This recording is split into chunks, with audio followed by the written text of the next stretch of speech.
Bonjour à tous. Donc cet après-midi, je vais vous faire un petit point juridique, sur, les actions en cours, que ce soit, pour ce qui concerne les soignants suspendus, les actions qu'on a menées avec, Christine Coton et puis, les actions pour les victimes d'effets indésirables, des vaccins. Concernant les, soignants suspendus, en 2023, j'avais obtenu 3 victoires à Marmande. Donc le juge départiteur avait condamné les employeurs à indemniser les soignantes de 20 mois de salaire. C'était parmi les premières victoires, parce qu'on en a quand même eu très peu depuis les suspensions, depuis 2021. Les employeurs avaient fait appel devant la cour d'appel d'Agen et en 2024, on avait perdu en appel. Les 3 soignantes avaient fait un pourvoi en cassation et malheureusement, la semaine dernière, on a eu le résultat de ce pourvoi et ces pourvois ont été rejetés de façon très laconique. Donc, on n'a vraiment pas beaucoup d'argumentation juridique. Un pourvoi, ça prend à peu près 2 ans. Donc, pour avoir un arrêt qui fait à peine une page et demie, c'est un peu frustrant pour ces soignantes. Donc, maintenant qu'on a épuisé toutes les voies de recours interne, les soignantes vont envisager de saisir la Cour européenne des droits de l'homme. Donc, la Cour européenne des droits de l'homme, elle est là en fait pour, le cas échéant, condamner un État qui ne respecterait pas les dispositions de la Convention européenne des droits de l'homme.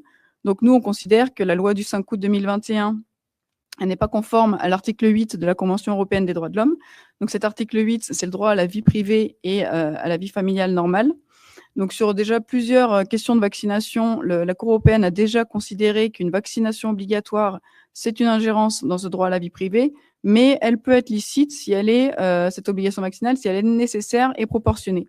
Donc là, dans ces cas-là, il va s'agir pour la Cour de déterminer si l'obligation vaccinale des soignants, elle était nécessaire et proportionnée à l'objectif poursuivi. Donc l'objectif poursuivi, c'est la protection de la santé publique.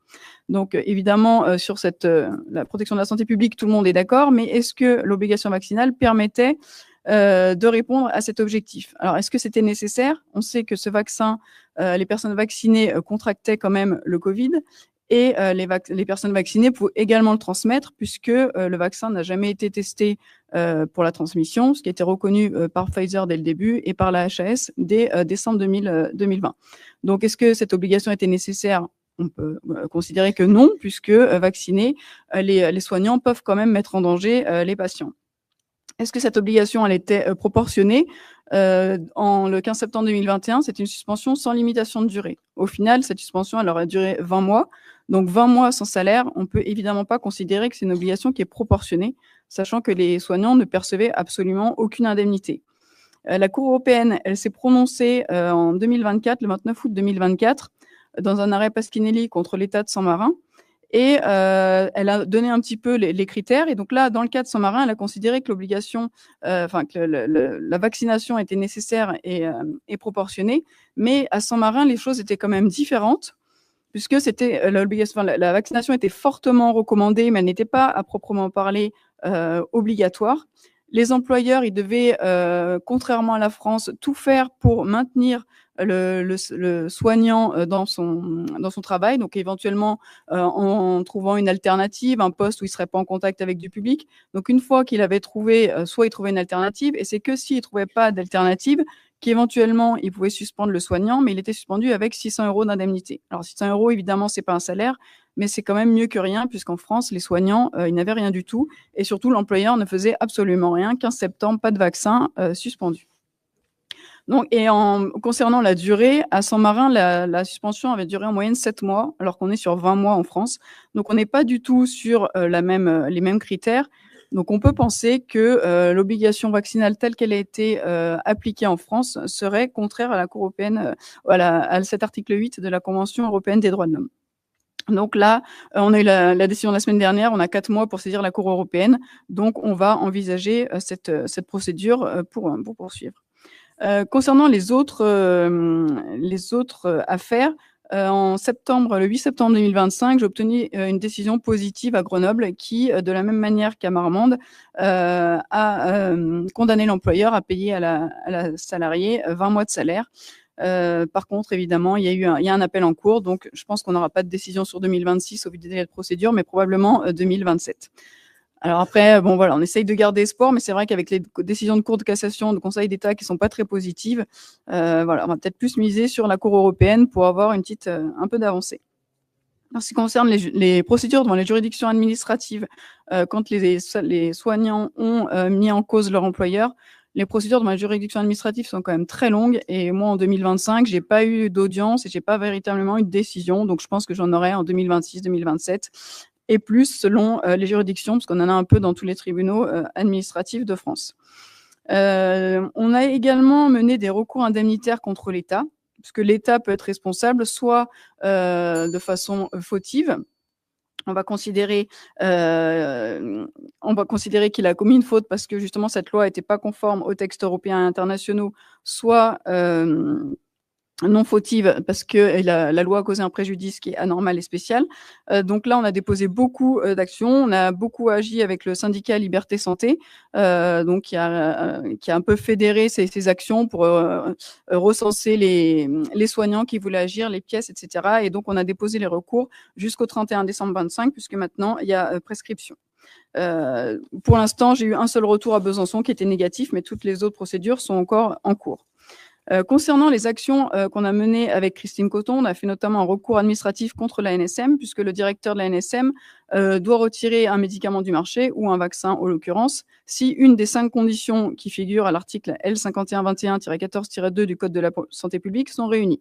Nous, on a démontré qu'on n'a pas une, mais que les 5 conditions étaient réunies, donc à savoir que le vaccin est nocif, qui ne permet pas d'obtenir des résultats thérapeutiques, qui ne présente pas la composition déclarée, qui a un rapport défavorable entre les bénéfices et les risques, et que les contrôles sur la spécialité ou ses composants n'ont pas été effectués.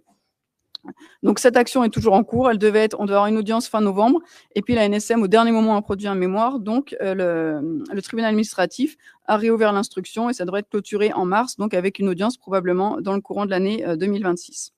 On avait également déposé une plainte pénale pour tromperie aggravée qui a immédiatement été rejetée par le procureur de la République. Il a considéré que l'infraction qu'on invoquait n'avait pas de sanction pénale, ce qui est complètement un non-sens, puisqu'effectivement, cette infraction a bien une sanction qui est de 3 ans et 300 000 euros. Donc, j'ai pas tellement compris, pour nous rejeter d'emblée. Donc, on a fait appel devant le procureur général, qui nous a également rejeté pour cette fois infraction insuffisamment caractérisée. Donc maintenant, on va lancer une procédure devant le doyen des juges d'instruction. Donc ça, c'est également toujours en cours.